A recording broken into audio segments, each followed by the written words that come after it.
Bueno, lo que vamos a ver ahora es un resumen de todo este algoritmo de retropropagación y vamos a ver en forma gráfica cómo aplicar estas ecuaciones que logramos deducir en la parte anterior. Así que como algoritmo general tenemos una etapa de inicialización, como siempre en redes neuronales inicializamos al azar, con valores pequeños de pesos, por ejemplo con un valor al azar entre más y menos 0,5. Luego hacemos una propagación hacia adelante, ahí es donde entra un patrón, va pasando por la primera capa, o sea, se multiplica por los pesos, se hace el promedio ponderado, se aplican las funciones de activación de la primera capa de neuronas, la salida de esa primera capa nuevamente pasa por los pesos de la segunda y así.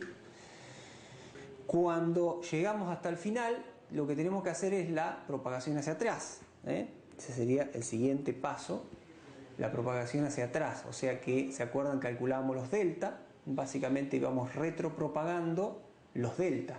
Esa era la etapa de la propagación hacia atrás. O sea, ese gradiente de error local instantáneo lo íbamos llevando hacia atrás, y era lo que en la tercera etapa nos permitía hacer la adaptación de los pesos, o sea, cambiar los valores que tiene cada uno de los pesos de todas las capas de la red neuronal.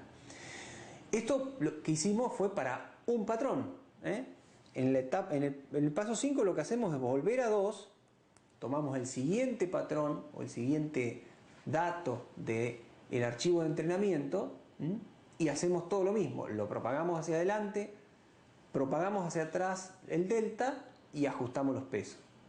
Y ya tomamos el tercero, el cuarto, el quinto y así con todos los datos que tengamos en nuestro archivo de entrenamiento. Y a cada una de esas pasadas con todos los datos de entrenamiento que tenemos le llamamos época. Una época sería cuando todos los datos de entrenamiento pasaron una vez. Pero podemos, para entrenar, tener 10, 20, 50, 100 épocas. Es decir, le estamos mostrando los datos de entrenamiento muchas veces. Entonces, vamos a ver ahora un poquito más en detalle, de forma gráfica, cómo son estas pasadas hacia adelante y hacia atrás y el ajuste de pesos. Acá tenemos un esquema simplificado de la red neuronal.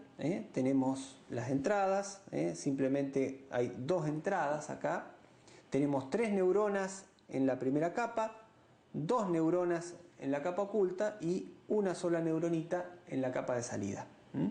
Acá están las funciones de activación, y acá adentro tenemos lo que es la salida lineal, o sea, la sumatoria de los pesos multiplicado por las entradas. Y fíjense que acá está detallada la notación que venimos usando antes en las ecuaciones. Como superíndice estamos indicando la capa, y como subíndice el número de neurona dentro de cada una de las capas. Entonces vamos a empezar con la propagación hacia adelante. Por ejemplo, entra un X1 y un X2, y con estos dos pesos, con el peso 1, 1, o sea, el peso que une la neurona 1 con X1 de la capa 1, multiplicamos la entrada X1. Y este otro peso que está resaltado sería el 1, 2. El peso que une la entrada 2 con la neurona 1. Así que simplemente esto es, como está acá, una multiplicación. El primer peso por la entrada, el segundo peso por la entrada. Pero no nos olvidemos que tenemos el sesgo, que no estaba dibujado en este gráfico. Tenemos el bias, ese sesgo, que es un peso más que se multiplica siempre por menos 1. Fíjense que estamos calculando la salida de la primera neurona. Por supuesto, cuando calculemos la salida de la segunda neurona, vamos a tener también el sesgo que viene acá y con la tercera acá, y lo mismo para las neuronas de la segunda capa. Todas van a tener su sesgo. Si bien de ahora en más lo vamos a simplificar en el gráfico, recuerden que siempre va a estar ahí presente el sesgo. O sea que pudimos calcular la salida de la primera neurona de la capa oculta. Fíjense que es simplemente multiplicar cada peso por la entrada, y el peso del sesgo por menos 1. Sumamos todo eso y le aplicamos la función no lineal, que era la sigmoidea que habíamos visto antes. Eso ya me da la primera salida.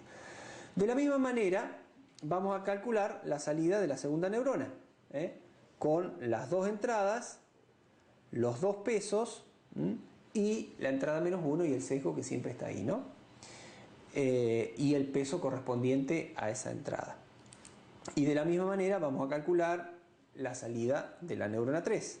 Quiere decir que ya tenemos calculadas las tres salidas. Tenemos la salida 1, la 2 y la 3, y podemos hacer lo mismo con la siguiente capa. Por ejemplo, acá tenemos la ecuacioncita para la primera neurona de la segunda capa, que lo que va a tomar van a ser este peso que está acá, este peso que está acá, este peso que está acá, más, no se olviden, el peso del sesgo, son los que están acá, el primero, el segundo, el tercero y el sesgo. Multiplicamos peso por entrada, acá la entrada es la salida de la neurona correspondiente en la capa anterior. Vamos sumando todo eso, le aplicamos la función no lineal. O sea que de esa manera ya tenemos calculadas las salidas de la capa 2.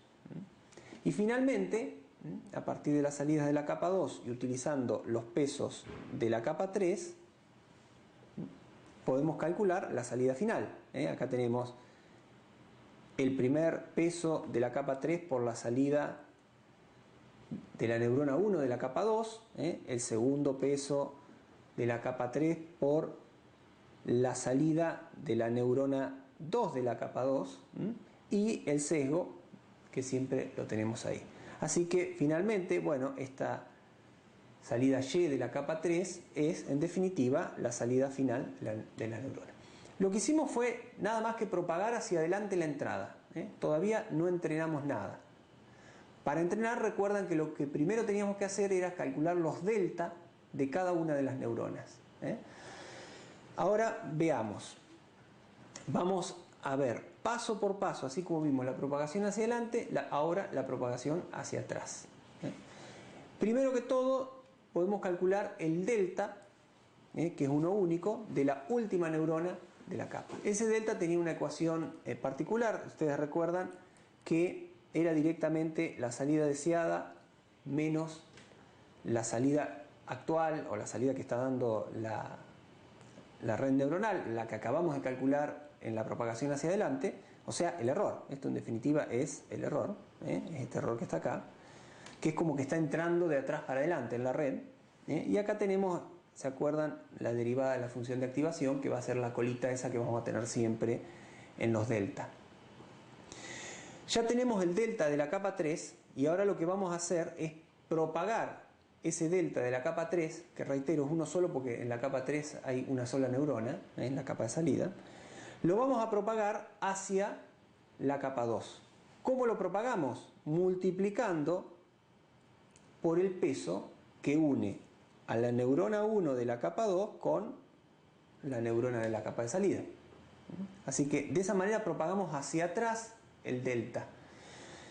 Y acá tenemos, como siempre, la colita de la función de activación de la neurona sobre la que estamos calculando, o sea, de ahora de la neurona de la capa 2. Así que ya tenemos calculado el delta de la neurona 1 de la capa 2, con esa simple formulita. De la misma manera vamos a calcular este otro delta, el delta de la neurona 2 de la capa 2, simplemente usando el peso que corresponde. Y ahora podemos seguir hacia atrás, ya tenemos los dos delta calculados en la capa oculta, podemos tratar de calcular los deltas de la primera capa. Nuevamente, para el caso de la primera capa, fíjense que los que contribuyen a calcular el delta de la neurona 1 de la capa 1 son los dos deltas, porque hay pesos que unen a la neurona 1 con la 1 de la capa 2 y la neurona 1 de la capa 1 con la 2 de la capa 2.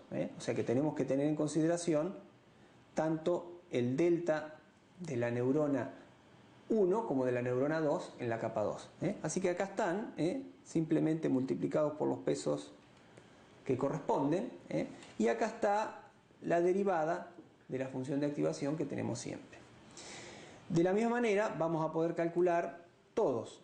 Tenemos el delta 1, el delta 2 y el delta 3. Los 3 delta de las 3 neuronas que tiene la primera capa. Ya teníamos calculado de antes los 2 delta de las 2 neuronas que teníamos en la capa oculta y el delta de la capa de salida que tenía una ecuación un poquito diferente. Ya calculamos todos los deltas, entonces ahora ¿qué podemos hacer? Podemos empezar a ajustar los pesos. Vamos ahora a cambiar el valor que tienen los pesos. Fíjense que todo esto que hicimos hasta ahora fue hecho con los valores de pesos originales, los que tenía en la iteración anterior.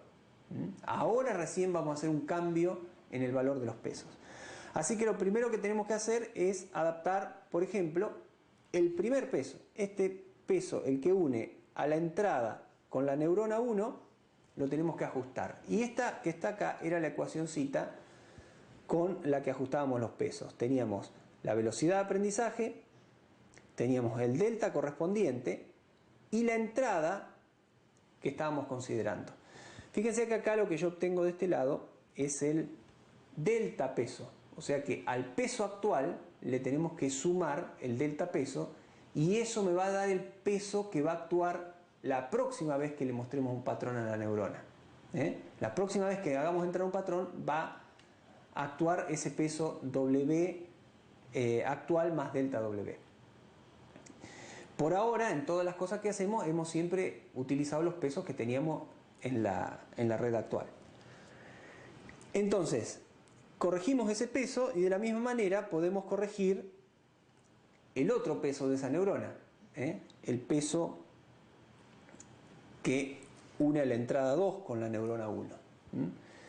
También no nos olvidemos que tenemos un peso, acá vuelve a aparecer esta que por simplicidad no la estamos dibujando, del sesgo. Había un peso que unía la entrada de sesgo con cada una de las neuronas y también hay que actualizarlo.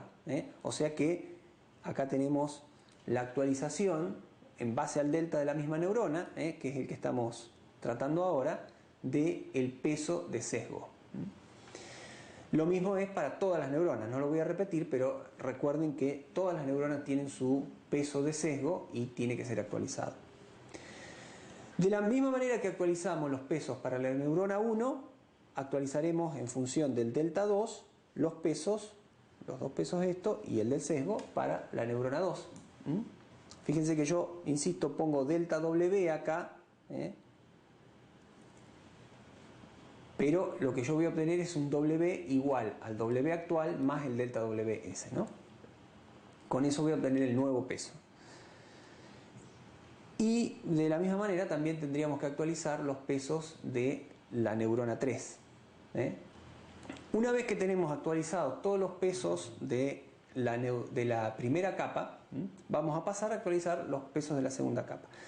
Quiero hacer una pequeña aclaración en esta parte. El orden en que actualicemos los pesos no tiene una importancia en esta etapa. Si bien yo lo estoy mostrando como si fuéramos hacia adelante con la actualización de los pesos, piensen que en realidad la salida de esta neurona la calculamos con los pesos originales, no con los pesos actualizados. Ya la calculamos cuando hicimos la etapa hacia adelante, recordarán cuando estaba todo azul, ya calculamos las salidas de todas las neuronas y nos guardamos las salidas de esas neuronas. No las volvemos a calcular ahora con los pesos que acabamos de modificar. Así que una vez que hicimos la etapa hacia adelante, guardamos cuál es la salida de todas las neuronas, o sea, fueron calculados con los pesos actuales sin modificar, y esos son los valores que vamos a utilizar en todas las actualizaciones después. Por lo tanto, actualizar primero la primera capa o primero la segunda o hacerlo en el orden que sea no cambia el resultado. O sea que esta última etapa de actualización de pesos no tiene que ser hecha estrictamente en este orden que yo lo estoy diciendo, ¿no? Así que bueno, actualizamos los pesos de la primera capa, actualizamos ahora con los delta de la misma manera los pesos de la segunda capa, actualizamos los pesos de la tercera capa y ya tenemos la nueva red con todos los pesos actualizados para cuál era la parte siguiente. A continuación le volvíamos a mostrar otro nuevo patrón, un nuevo patrón, el siguiente en la lista, en el archivo que tenemos guardado, todos los patrones de entrenamiento. Y volvemos a hacer todo lo mismo, pasada hacia adelante, pasada hacia atrás, o sea, retropropagación de los delta, y después ajuste de pesos. Los 3 pasos básicos del entrenamiento para cada uno de los patrones. Así que de a poquito se van actualizando esos pesos y la red neuronal va aprendiendo a resolver el problema que tenemos en mano.